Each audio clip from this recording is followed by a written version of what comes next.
Boa noite. Texto se coletânea tirar MD7 ou celibatário.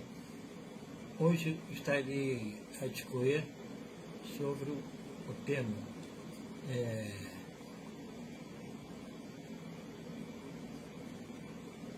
extraído de O Publicador do Reino. E conhecereis a verdade, e a verdade vos libertará. João 8:32. O dízimo mensal é bíblico? Em 25 de fevereiro de 2016, por a Bíblia e a vida eterna.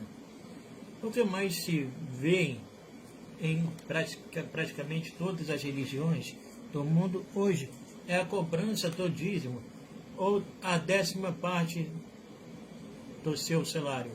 E, além disso, usam o texto de Malaquias 3:10 para justificar, dizendo que se não devolvermos o dízimo para Deus, estaremos roubando do nosso Criador. Antes de refutar esse texto, vamos analisar aqui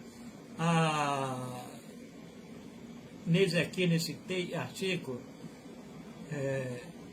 todos os dízimos que a Bíblia menciona, para entendermos como era feito antes da lei mosaica, durante o tempo em que a lei ficou em vigor e depois quando foi abolida a lei.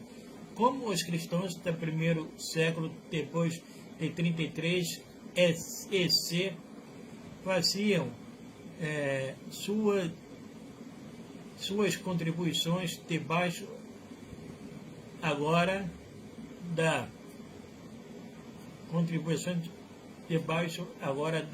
graça ou lei de Cristo. Antes da lei mosaica, existem apenas 2 relatos de servos de Deus que dizimaram antes da lei dada a Moisés para a nação de Israel. O primeiro deles se encontra em Gênesis 14, versículo 17 a 20, que diz, versículo 17, voltando Abraão da vitória sobre Quedorlaomer e sobre os reis que a ele se haviam aliado, o rei de Sodoma foi ao seu encontro no vale de Savé, isto é, o vale do rei. Versículo 18. Então Melquisedeque, rei de Salém e sacerdote do Deus Altíssimo, trouxe pão e vinho. 19. E abençoou Abraão, dizendo, bendito seja Abraão, pelo Deus Altíssimo, Criador dos céus e da terra. 20. E bendito seja o Deus Altíssimo, que entregou seus inimigos em suas mãos. E Abraão lhe deu o dízimo de tudo. Nova versão internacional.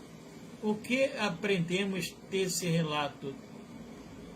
Primeiro, não foi uma ordem de Deus. 2. Ele fez isso de livre e espontânea vontade, como uma oferta a Deus. Ele deu o dízimo dos despojos de guerra e não do trabalho mensal dele.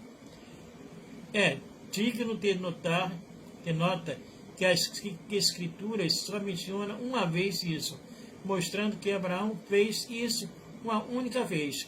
Quem argumenta que ele pode ter feito outras vezes, mas que a Bíblia não menciona tudo nos mínimos detalhes?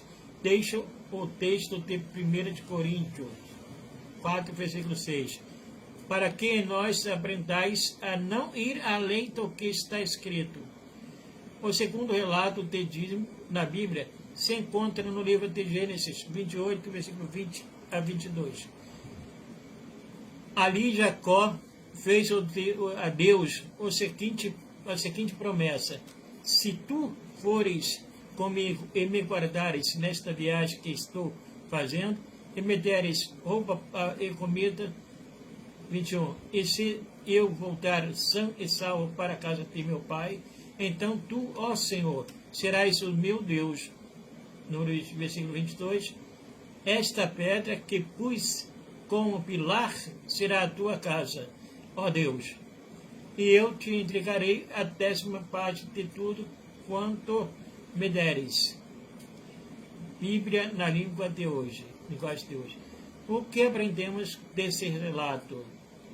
Primeiro, não foi uma ordem de Deus. Segundo, ele fez isso de livre e espontânea vontade. Terceiro, era um voto, e não algo que ele fazia mensalmente.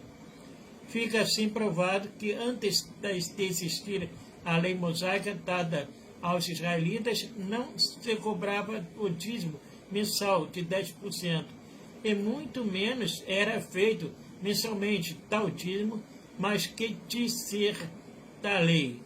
Dentro da lei mosaica existia o dízimo. O dízimo e a lei mosaica, que o dízimo fazia parte dos 613 leis dadas a Israel. Podemos comprovar lendo o texto de Neemias 12, versículo 434. Naquela ocasião foram designados alguns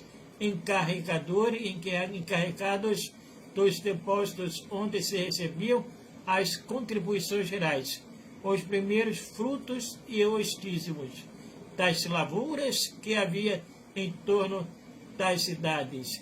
Eles deveriam trazer para os depósitos as porções exigidas pela lei para os sacerdotes e para os levitas.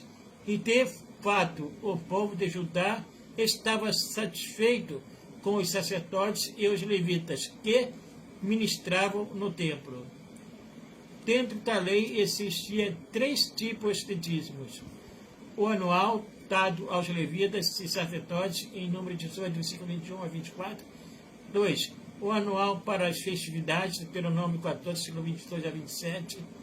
3. E a cada 3 anos para o levita, o estrangeiro, o órfão e as viúvas.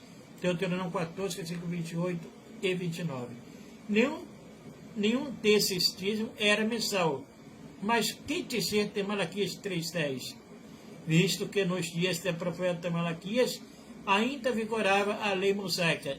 É fácil de se entender esse texto. Vamos analisar. Roubarão o homem a Deus? Todavia vós me roubais. E disseis, em que te roubamos? Nos dízimos e nas ofertas com maldição sois amaldiçoados, porque a mim me roubais, sim, toda essa nação.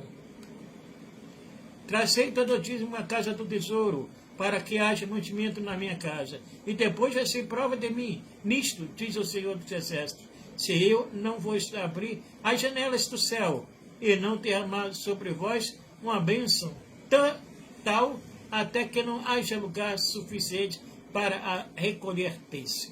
Malaquias 3, versículo 8 a 10. Almeida atualizado. Sim, o profeta está repreendendo a nação de Israel, visto que eles estavam roubando os dízimos, isto é, aqueles 3 tipos de dízimos encontrados na lei. Além disso, para deixar mais claro ainda o contexto para frente, no capítulo 4, verso 4, diz: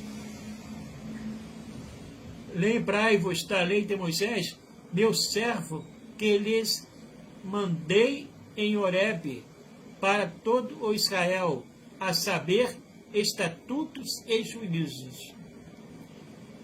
Usar esse texto para cobrar e repreender os fiéis, falando que estamos roubando de Deus por não dar os 7%, é tirar o texto do seu contexto.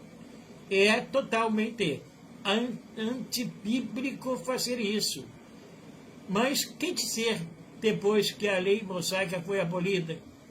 Será que podemos encontrar o dízimo mensal cobrado em nossos dias debaixo da graça? Ou lei de Cristo? A contribuição debaixo da graça ou lei de Cristo?